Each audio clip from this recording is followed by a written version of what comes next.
to benefit your people, come by here, be with the proceedings, be it our thoughts or actions, is our prayer.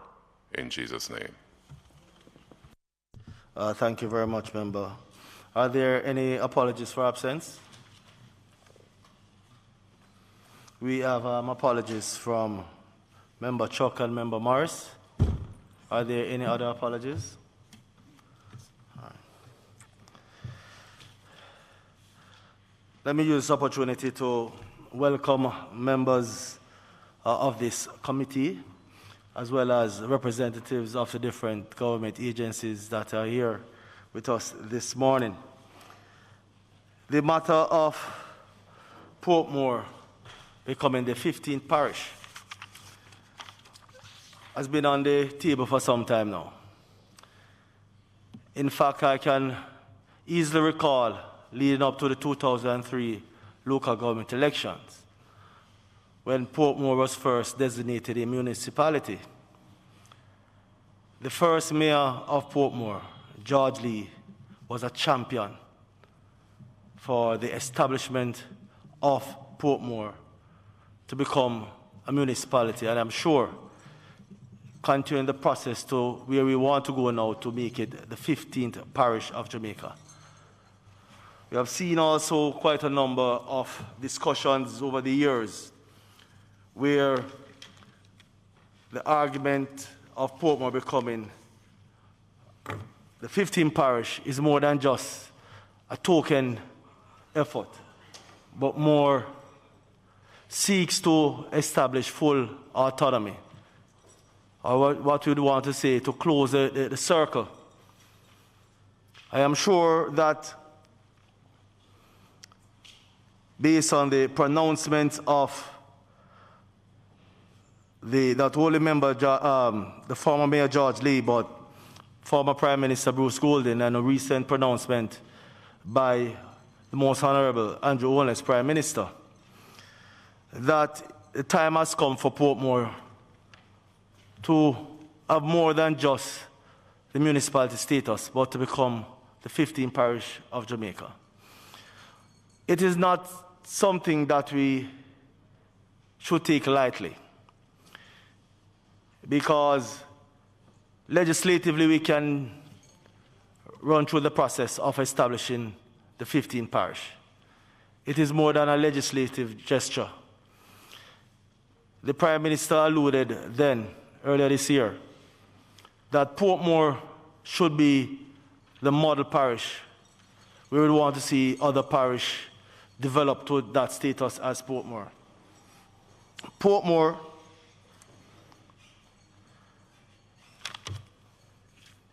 is where you find the largest group of persons, especially young persons, educated young persons looking for something new. And I believe that this pandemic has even given more impetus to the move of establishing Portmore as a parish. But as I stated before, it's more than just a parish status. We have to ensure that Portmore becomes the blueprint for the advancement of other parishes within this country. In fact, the Prime Minister, as I said earlier, alluded to making Portmore a smart parish. And there are a number of things that we need to do to ensure that we achieve that.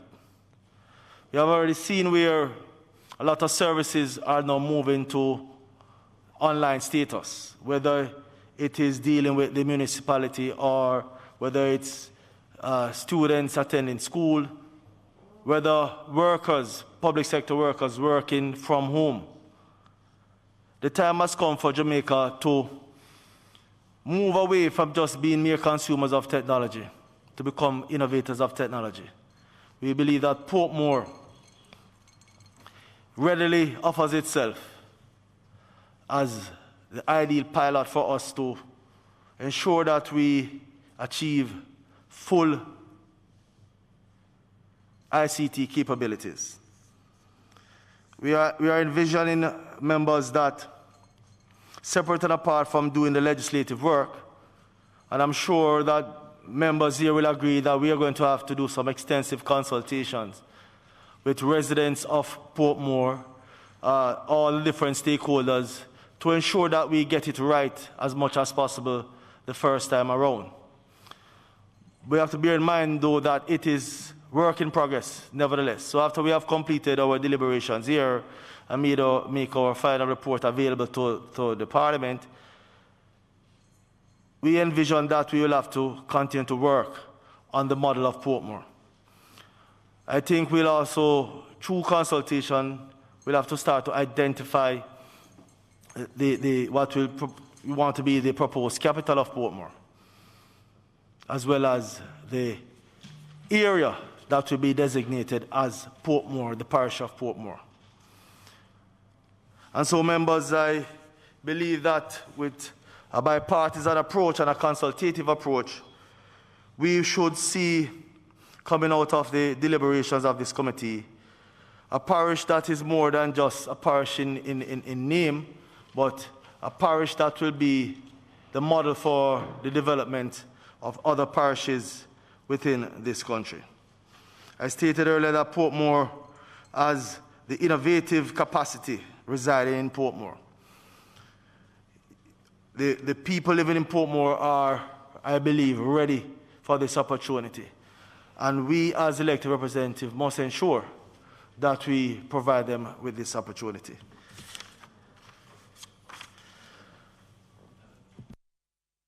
Members, from a procedural perspective, we need to make a decision as to the number of persons that will form a quorum for this committee. 14 members are 14 persons have been assigned as members to this committee. Open the floor for suggestion as to number for quorum. 5.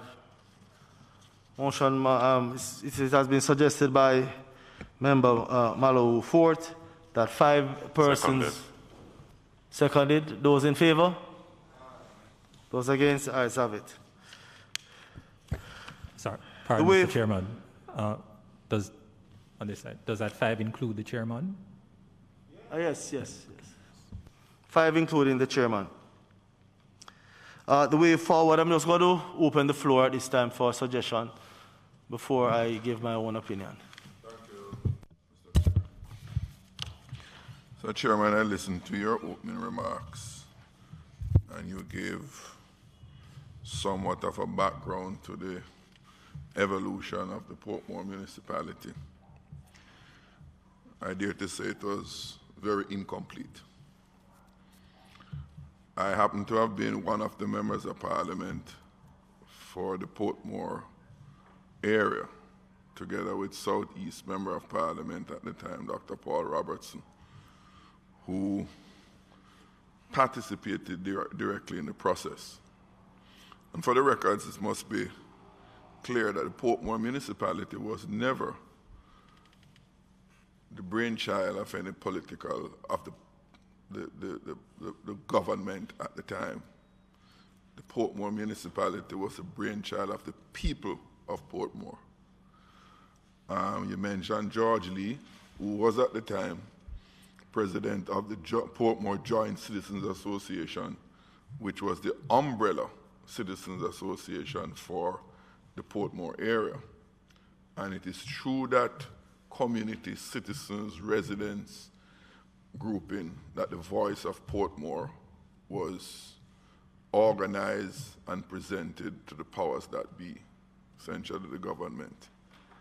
The residents of Portmore felt that the St. Catherine Parish Council was not providing sufficient local governance, and that their particular circumstances require dedicated local government authority to attend to it. Some of the time I must share my own experience with the St. Catherine Parish Council trying to deal with some of those issues that the residents were complaining about at the time, which include almost, well, it wasn't too pleasant because I never felt that MPI belonged there And you know what that experience is about, being in a municipality where you think the MP should not be there. But that is for another time. But Chairman, the people of Portmore sought back then, in the late 1990s to the early 2000s, to establish a local government authority to deal with those issues. The municipality created in 2003 was the realization of that struggle, of that march. The political leadership of the time really merely gave legs to that effort by the citizens of Portmore. They were always central to it. It was never the political directorate. It was the people of Portmore through their various organizations. When the Portmore municipality was created, the residents felt so much that they should be protected from the political directorate that they insisted that in the act that brought it into being, the boundaries of Portmore should not be changed without consultation by the people. And so a percentage, I think it was 1/7 or 1/3 or something like that. Mr. Chairman, I won't be distracted by the sort of your remarks. I am merely expressing what I am aware of as a matter of fact by the people of Portmore.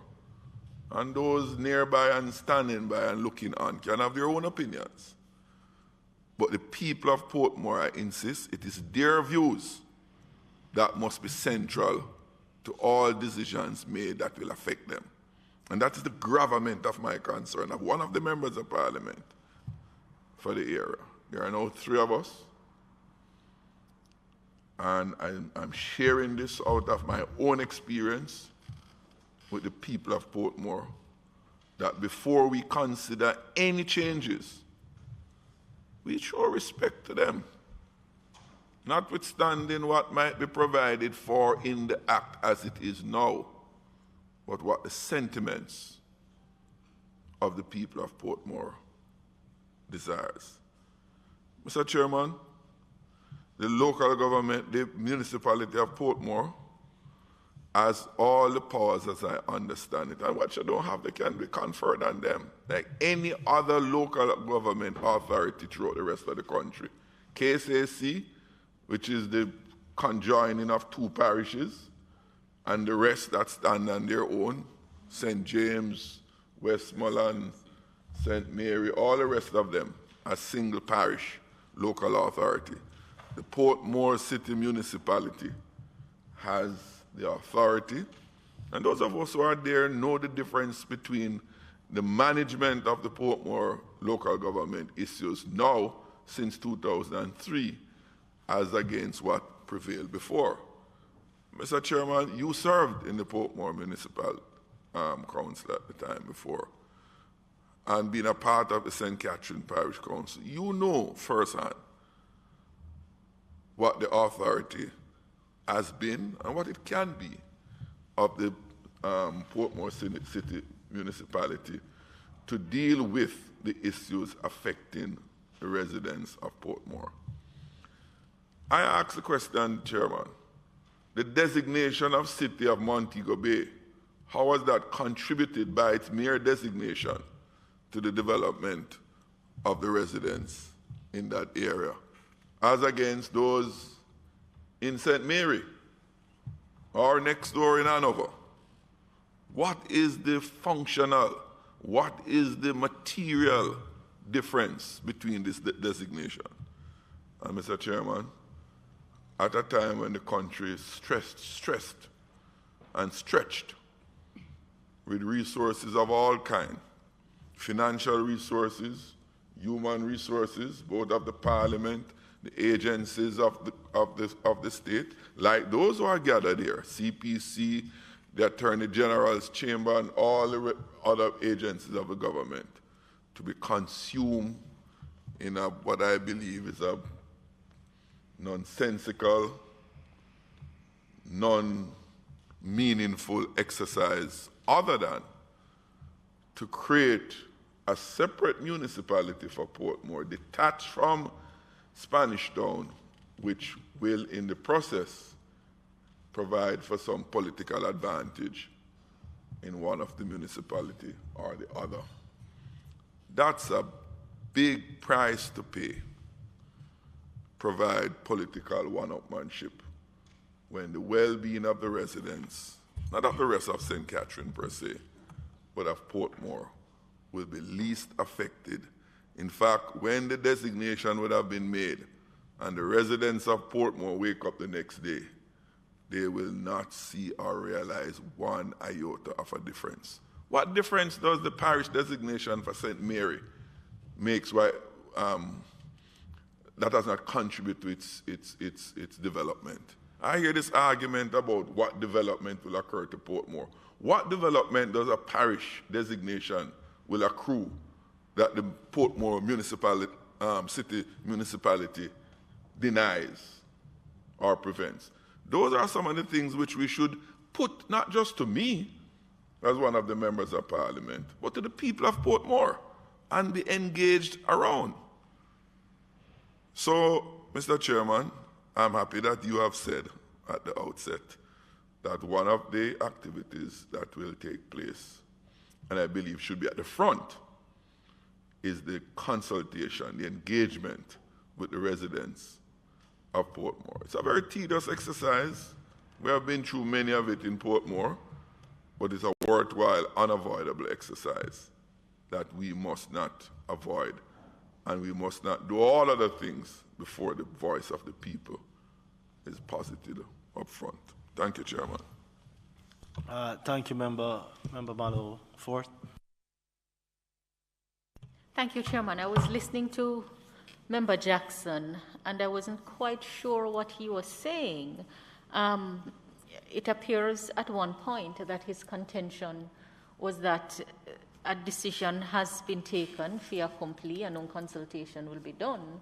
But then in the end, he has said a little different, something different, because the process here is to make the inquiry, hear from those who ought to be heard from, do the necessary consultation, interrogate the matter to go forward. So I was just a little taken aback. I mean, while I appreciate, the very poignant question about what differently will the parish designation bring that the city municipality designation has not brought or cannot bring, to give the impression that the people are going to be excluded, I think is a little unfortunate, because this entire process is a process that is consultative and one that will bring all relevant voices to the table for their perspectives to be considered. Thank you, Chairman. Thank you very much, members. Maybe Member Jackson recognizes from the outset that the people of Portmore are more than appreciative and willing to move to a parish status. So I know you are very much a clairvoyant. So we thank you, Member Jackson.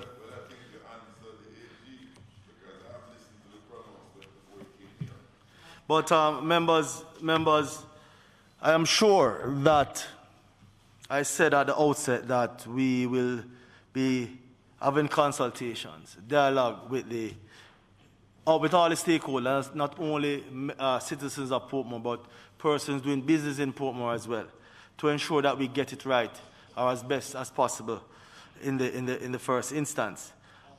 Member Jackson, we appreciate your concern, but myself and Member Campbell Rodriguez, we were part of the first council, being two councillors in the first municipal council that was established in 2003. And a very critical part of that was we ensured that we at all times have dialogue with the citizens of Portmore.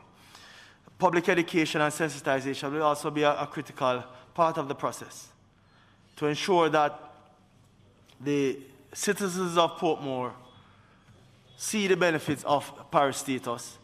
And as I said before, we are moving away from just a legislative piece of work to designate a parish, because a parish status is by a simple legislative action. And we are moving away from that. If you looked at how the 14 parishes were established in the 19th century, it was a simple designation from a boundary perspective and identifying an area to be the capital of a parish. We are moving away from that to ensure that we go beyond the legislative process, to ensure that we develop a parish which will not only be the model for Jamaica, but I believe we can extend it to the region and the entire world, because we are looking at other infrastructural improvements, not just talk about roads. You know, when we mention infrastructure, a lot of people think about just roads and gullies and drains, road network. Now we have to look at the digital infrastructure as well, and the opportunities that will come with it. Even though that digital component is not necessarily a must for parish status, we want to ensure that we prepare the citizens of Portmore for the age that we are living in now, where ICT will be the main pillar for growth and development and creating opportunities for themselves. Mr. Chairman, thank you, and thank you for the comments that you have just made. I'm a newcomer both to this committee and to the Parliament, and I just want to offer perspective, because if I listen to Member Jackson, I would get the impression that the issue before us touches and concerns only residents of Portmore. But I want to ask the committee to bear in mind, as we move through the deliberations and the consultations, that this is an issue of national development. Portmore is not a state unto itself. It is not a region or an area separate from the rest of Jamaica. And while there are matters that would specially touch and concern the residents who are currently residing in Portmore, there are many Jamaicans who perhaps are aspiring to live there and who will live there in the future, and who have relatives that will live there and who will visit there and transact business there.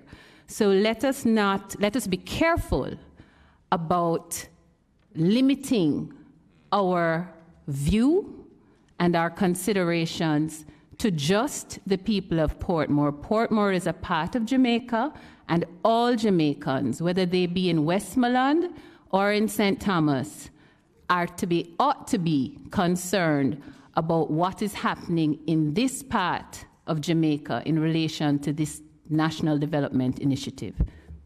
Thank you. Thank you very much, Member. Okay. Member. Thank you, Mr. President, and good morning, Mr. Chairman. Yes, well, I'm seeking to promote him. But, Mr. Chairman, I heard you mention some benefits that you expect, some investments that you expect for Portmore. I want to put into context, for my own understanding, which of those benefits that you have exposed, be it either infrastructure, physical infrastructure, or otherwise, will not accrue to the Portmore residents if it is not a parish. And I ask that question because I think that we're conflating issues. The development plans for Portmore in and of itself should not be, and I hope is not, dependent on its parish designation. And so I would want us to focus mainly on what are the benefits of the parish designation, more so than the general intent and plans for the development of Portmore. And if that can be separated, I'll be happy. Member, I believe that you did not understand the statement that I made earlier as it relates to benefits of Portmore. It is not that the area currently designated as Portmore will not benefit from infrastructural development that the government sees as part of its national development plan. Whether it's for the establishment of new housing solutions, whether it is new roads. But one has to understand and appreciate, and the member, Golden Campbell, she really spoke clearly to the matter that it is not only an issue for persons residing in Portmore, it's a national development issue as well, as to where we want to see Jamaica from a management perspective at the parish level. I believe that this will provide opportunities for the people who are currently living in Portmore and those who will want to live in Portmore in the near future. In fact, the Prime Minister announced sometime last year, I believe, or earlier this year, that the Bernard Lodge area will be developed to provide additional housing solutions for persons throughout this country, not just the persons who are currently residing in Portmore. And as such, we have to ensure that we put in place not only the legislative work to designate an area to be a part of our parish, but to ensure that we provide additional services. And remember, we don't want to confuse the issue to say that parish status is inched to infrastructure development or investment. No, it is more than that. And that's why I stated earlier, the legislative component is one that can be easily addressed. But we want to ensure that as we designate Portmore as a new parish, that we highlight the opportunities as well, especially the ICT opportunities that I believe will benefit the residents of Portmore.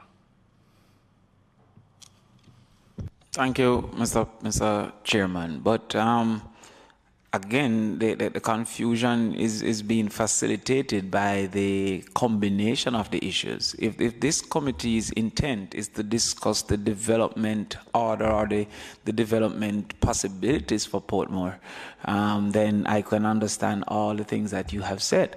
To the contrary, I was informed that this was to discuss the transformation of Portmore from a simple municipality towards becoming a parish. And so the pros and cons of that simple act is what we are intending to discuss. I am sure that the ICT, etc., many of the other 14 parishes, the current 14, would be happy to have some of those as well in their investment. And I fear that if we should oversell the parish reality, then you might face Spanish Town asking to be considered so it can benefit from the goodies that you have highlighted. I am suggesting, sir, that there are clearly positives and negatives to any geographic space be named a parish, and that our conversation should be reserved to those pros and cons and not the general development intent of Portmore, whether or not it is a parish. Mr. Chairman, as someone who served in the municipality and was one of the first councillors when that municipality was formed in 2003, my memory may not be great, but it is good enough to remember that one of the things that the people of Portmore were proud of at the time were that they felt as though they were moving forward. They were being recognized as a special place.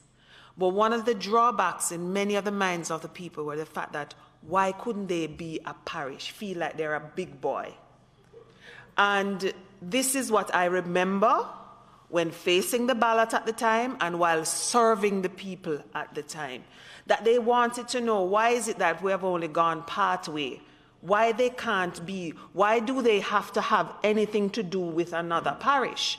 And unless things have changed since then, I'm not sure why we are debating that. And I hear what MP Jackson has said, and I hear what Senator Crawford has said. But what I've not heard is why is anyone against it?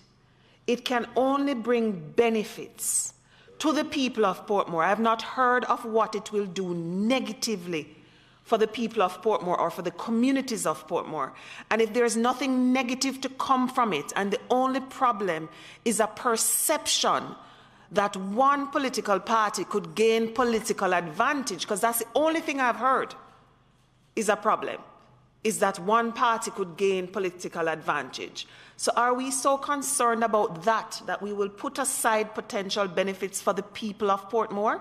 They have wanted this, and I know this as a fact, because as I said, I lived there for years, I served there, I sat in that first municipal council, along with yourself, Mr. Chairman, and the people of Portmore wanted to know why they couldn't be big boy at the table too, why stop halfway. So I'm not sure. So if there's a reason, I would love to hear what is the negative that will come from this. Member Miller. Yes, sir, Chair. Thank you very much. Although a newcomer to this House, but I've lived in Portmore for quite some time. I was schooled in Portmore. And even in the last activities leading up to the last general election, persons were passionate about Portmore becoming a parish. What I'm getting from the committee, Sir Chair, I might be wrong, is that we have formed our own personal mind as to what we personally want for Portmore. And you have articulated earlier, Sir Chair, that consultation has taken place and will take place, and persons will be engaged. So some of the questions that I'm hearing from some of my colleagues, it boils to the point of our limited capacity in terms of we crafting a position as to what we personally want for Portmore, and not waiting until we hear from those persons that we're going to consult and to see how best we can enhance the lives of the citizens of Portmore.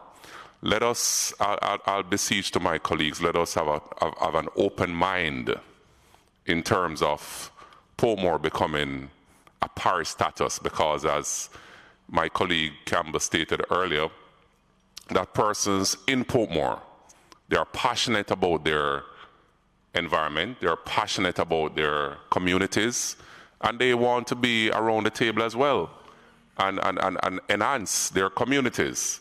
So let us have an open mind and open some of these questions to the consultation that we will embark on.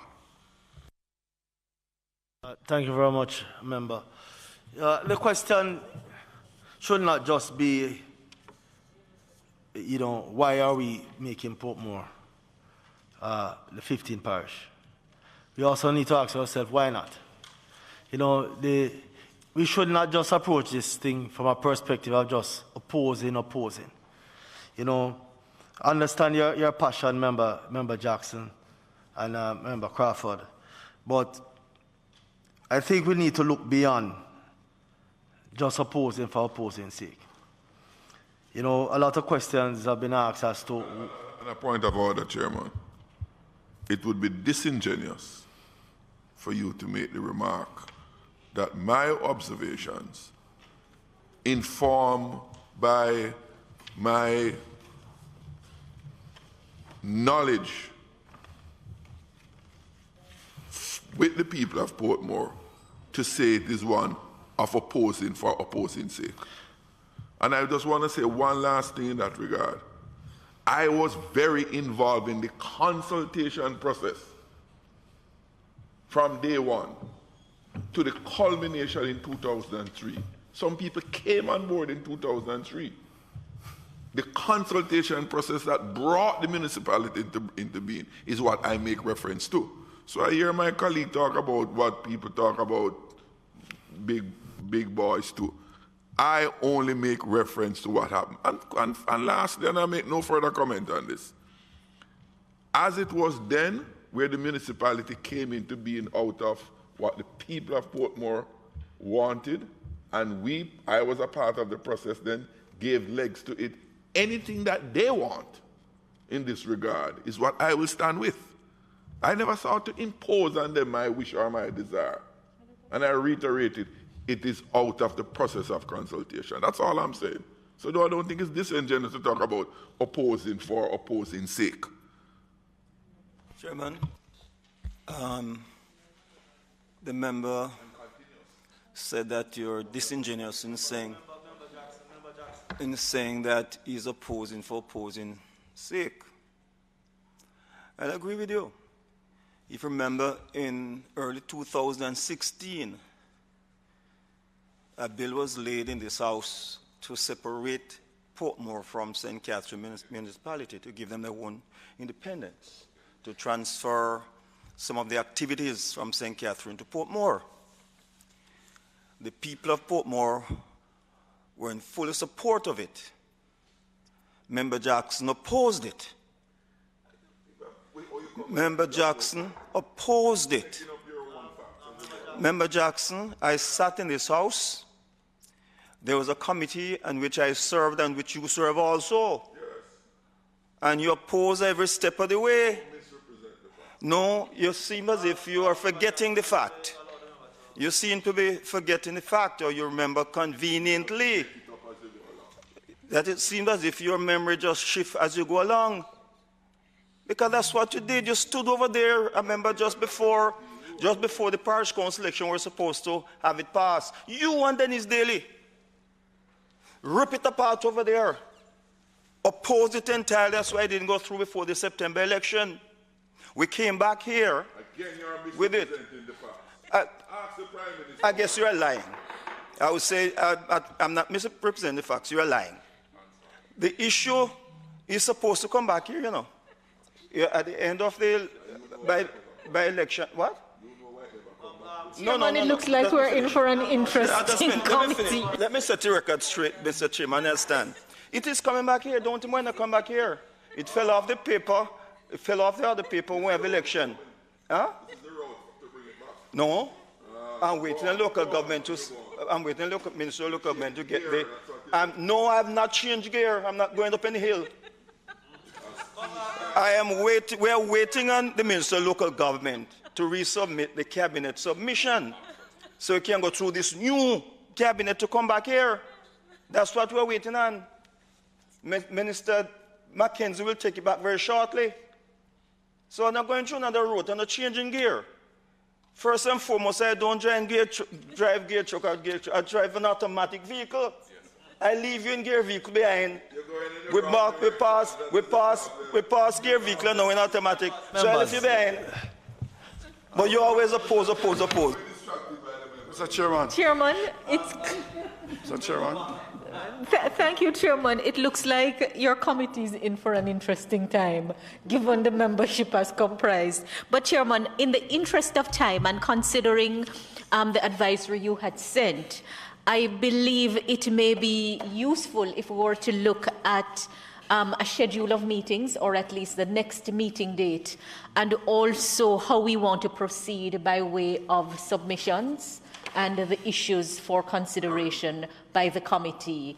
I'm so sorry, but I have to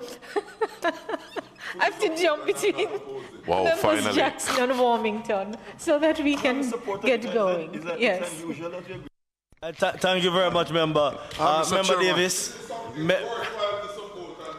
Mr. Chairman, as someone from the West, as someone who is not integral with Portmore, I think what is being done now is what should have been done in 2003. Because as someone who was looking on at the time, I am saying that how can we have two municipalities sitting in one parish, which there's no precedent for that?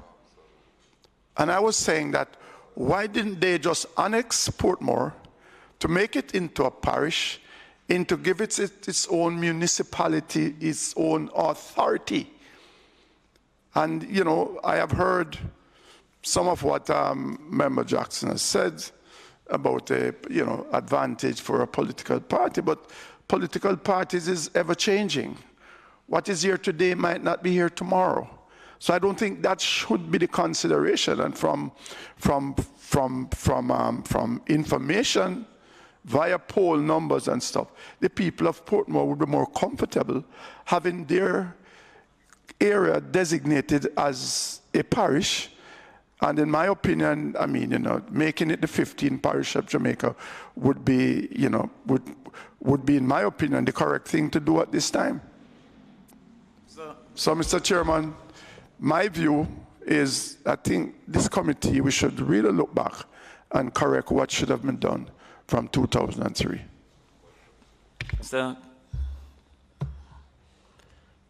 Mr. Chairman, I didn't know that our meetings in this committee will be so short, because it seems as if we have already concluded what is the correct yea or nay.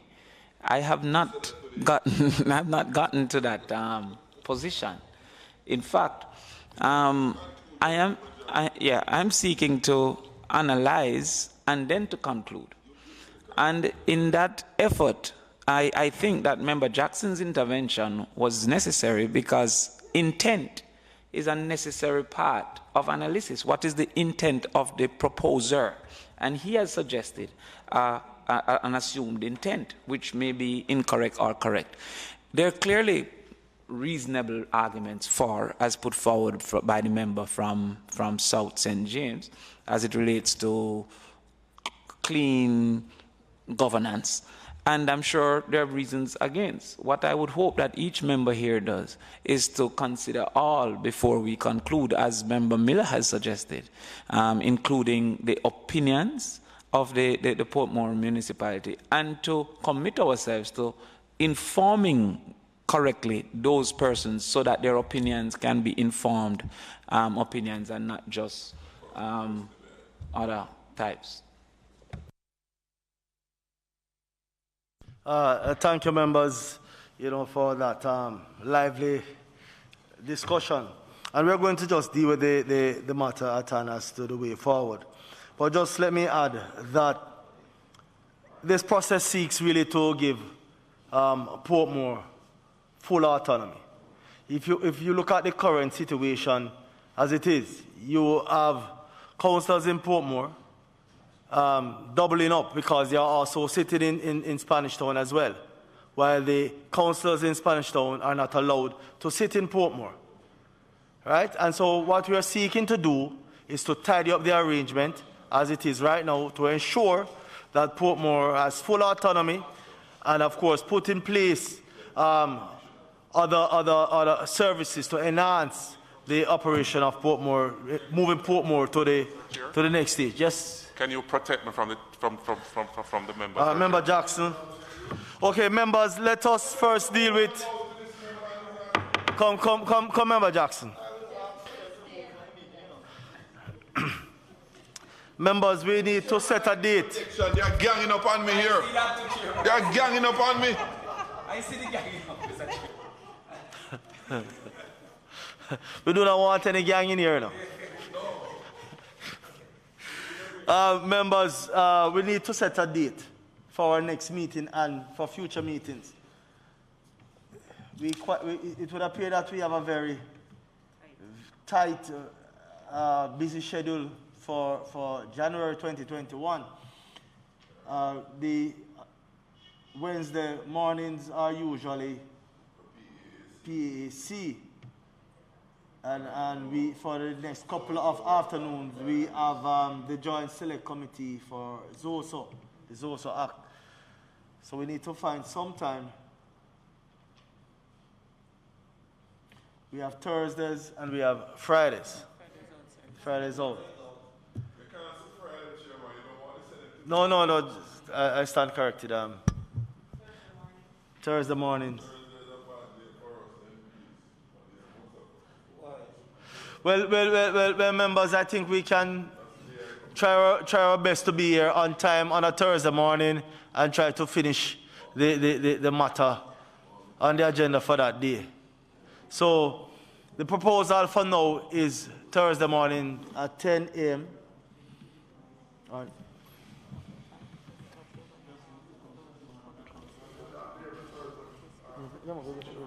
Sir Chair, can we start at 9? 9 o'clock on a Thursday morning.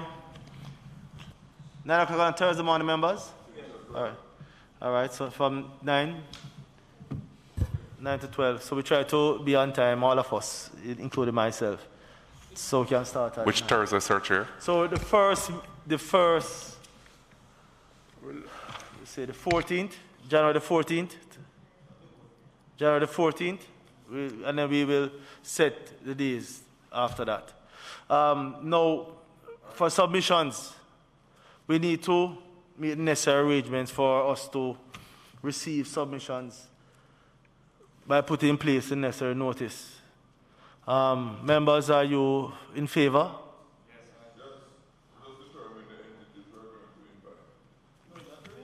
No. It's an open.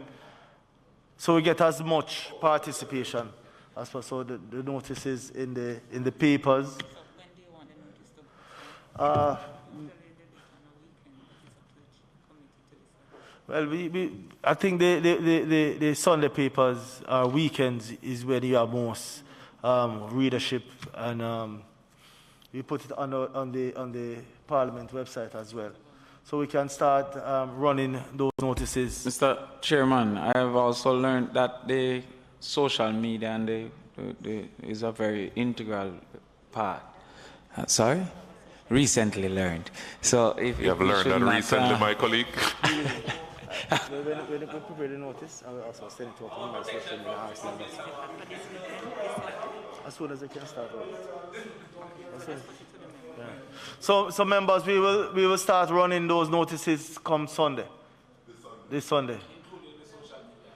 We will try to ensure that we have it on social media. Those of us with social media handles can use to promote it as well. No voice note.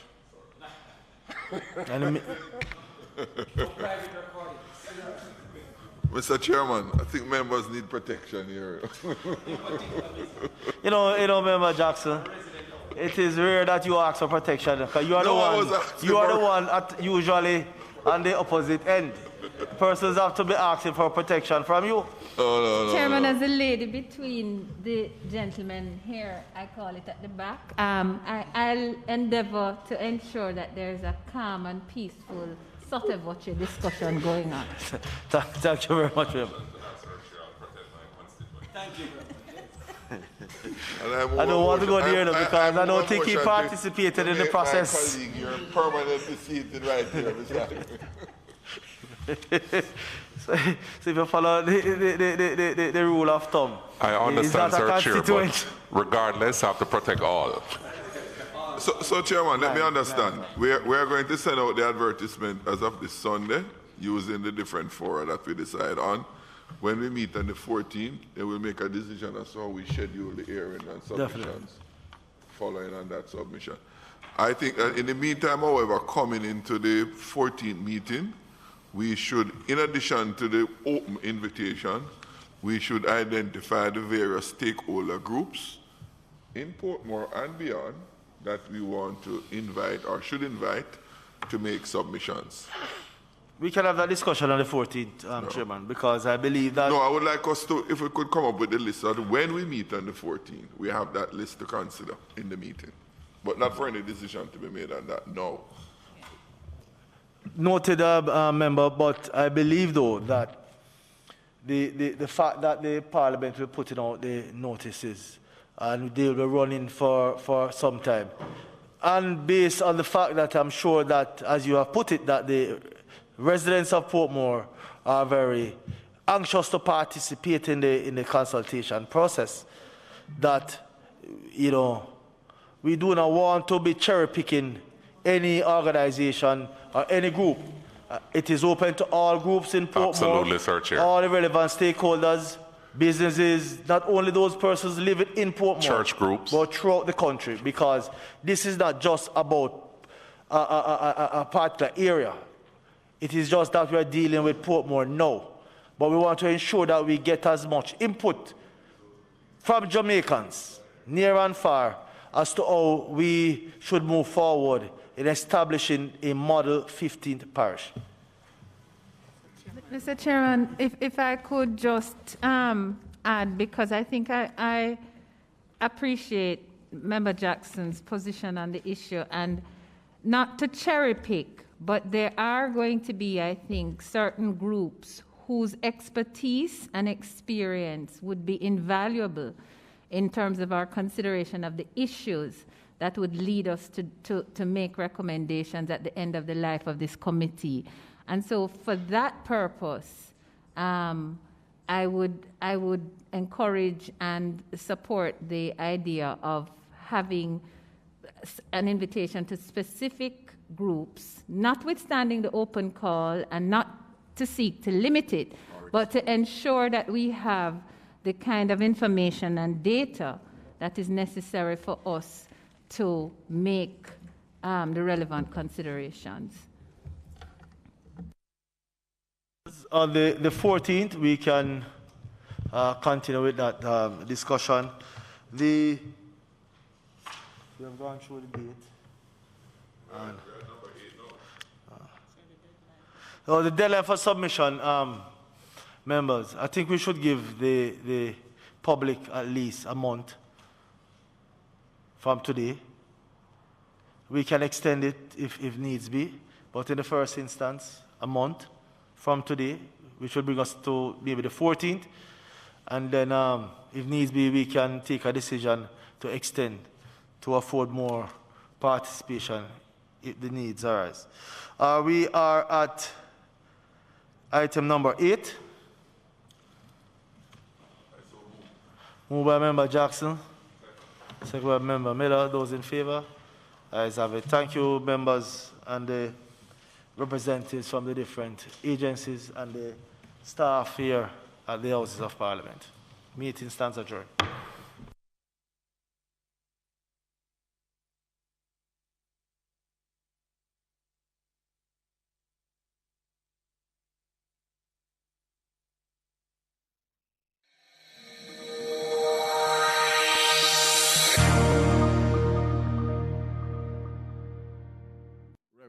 In relation to this. The government will be making the largest single investment in the ICT infrastructure in the country. Yesterday I gave in Parliament an estimated cost of $237 million for the development of the national broadband. Let me break that down based on the phases and the implementation. It will cost 20 to